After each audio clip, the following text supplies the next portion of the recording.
Hello student, कैसे हैं आप। नेक्सस एजुकेशन पॉइंट में आपका स्वागत है। हम हाजिर एक नई वीडियो के साथ। आज हम बात करने वाले हैं MPSC 001 भारत और विश्व इग्नू यूनिवर्सिटी। टॉपिक है बच्चों, सामाजिक अंतर्राष्ट्रीय संबंधों में बहुराष्ट्रीय निगमों की भूमिका का आलोचनात्मक परीक्षण कीजिए। तो आपकी एग्जाम में बहुराष्ट्रीय निगमों की भूमिका बहुत आता है। चलिए देखते हैं बहुराष्ट्रीय निगम होते क्या है।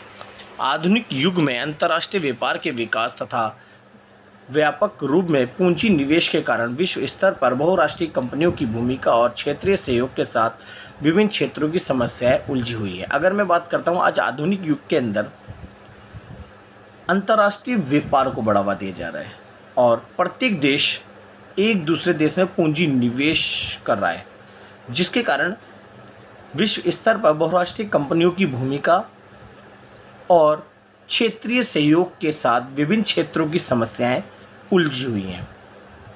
वर्तमान समय में अमीर और गरीब की खाई को कम करने के लिए विकासशील देशों में व्यापार और पूंजी निवेश एक महत्वपूर्ण समस्या है। तो आज के दौर में विकासशील देश टेक्नोलॉजी के अभाव में रोजगार और लोगों की आवश्यकताओं को पूरा नहीं कर पा रहा है। इसलिए आज की दौर की अगर मैं बात करूं कि एक देश अपने देश में पूंजी निवेश स्थापित करवाना चाहता है, यानी बाहर की कंपनियों को अपने देश में आने की अनुमति प्रदान करता है। तो ऐसे विश्व के सारे देशों में जब कंपनियां स्थापित हो जाती है तो यहाँ पर लोगों की आवश्यकताएं पूरी हो जाती है। एक देश के पास कुछ टेक्नोलॉजी आ जाती है। सरकार जो काम करती थी, लेकिन अब उस प्राइवेट कंपनी कर, यानी सरकार का कार्यभार कम, और यहाँ तक कि सरकार की जो आय है उसमें भी वृद्धि होती है।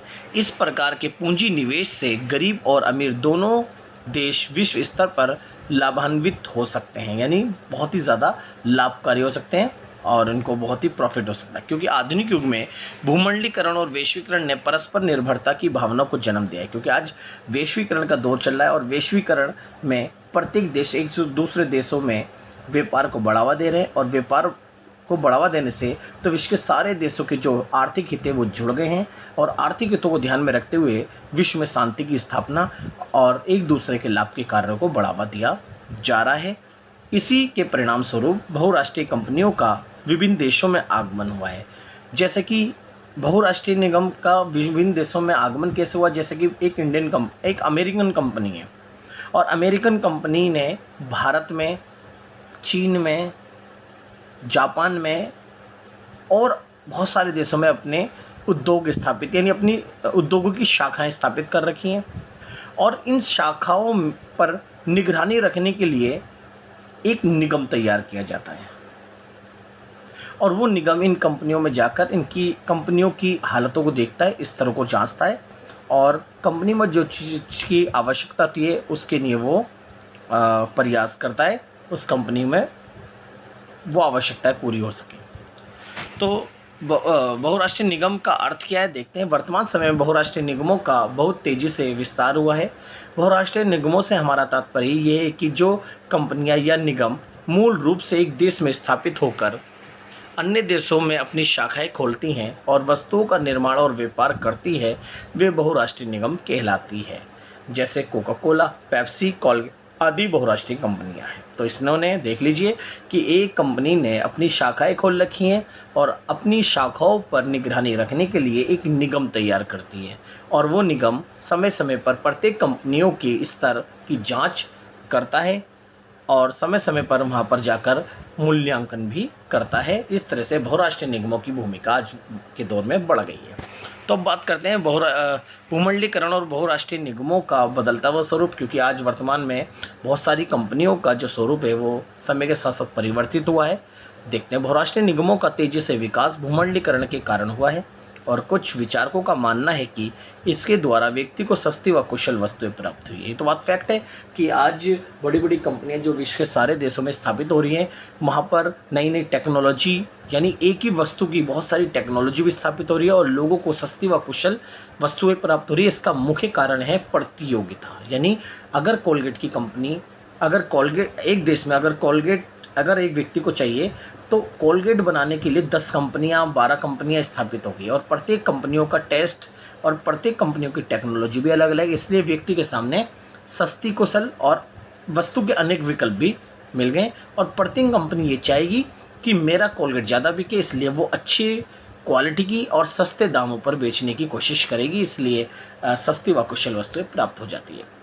इससे देश का आर्थिक व सामाजिक विकास होता है। इस प्रकार वर्तमान समय में भूमंडलीकरण के कारण विश्व में स्थित विभिन्न देशों का तीव्र विकास हुआ है और इनकी अर्थव्यवस्थाओं का अन्य देशों की अर्थव्यवस्थाओं के में तेजी से विस्तार हुआ है। अब बात करते हैं बहुराष्ट्रीय निगमों की भूमिका। पहला है उच्च तकनीक को बढ़ावा।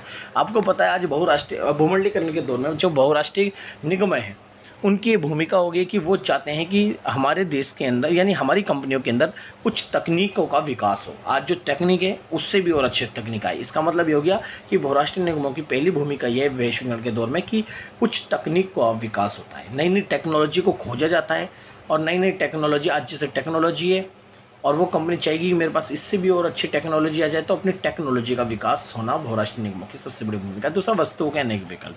बहुराष्ट्रीय कंपनियां या बहुराष्ट्रीय निगमों के माध्यम से पहली बात तो है कि वस्तुओं के अनेक विकल्प आ जाते हैं। जैसा कि मैंने अभी एग्जाम्पल कोलगेट का दिया कि एक कोलगेट बनाने के लिए 10 कंपनी आ गई और 10 कंपनी चाहेगी कि मेरा प्रोडक्ट ज़्यादा बिके, इसलिए वो अपने प्रोडक्ट की क्वालिटी अच्छी करेगी और उसके अलावा सस्ती भी बेचेगी। तो इनमें प्रतियोगिता होगी और प्रतियोगिता से वस्तुओं के अनेक विकल्प भी आ गए और इससे सस्ती व कुशल वस्तुएं प्राप्त होगी। देश का आर्थिक विकास, क्योंकि बहुराष्ट्रीय कंपनियों से बाहर की कंपनी आती है तो एक देश का विकास होता है। क्यों? क्योंकि उसके पास अगर 10 कंपनी आई है उस देश में तो 10 टेक्नोलॉजी आई है, 10 टेक्नोलॉजी आई है तो 10 कंपनियों ने सरकार को टैक्स भी दिया होगा और टैक्स के माध्यम से सरकार की जो आय वो बढ़ती है, जिससे देश का विकास होता है।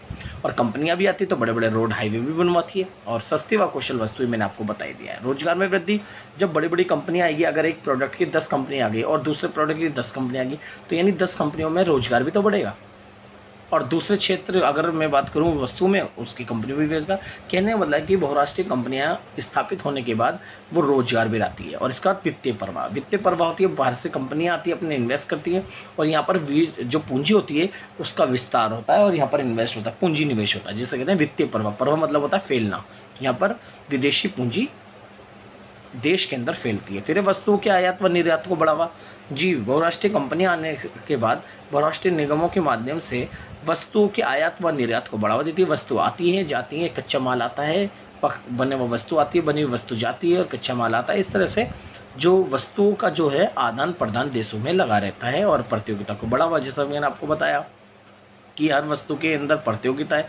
प्रत्येक कंपनी में कंपटीशन छिड़ा रहता है कि सब कंपनियां चाहती है कि मेरी वस्तु ज़्यादा बिके, मेरी ज़्यादा वस्तु बिके।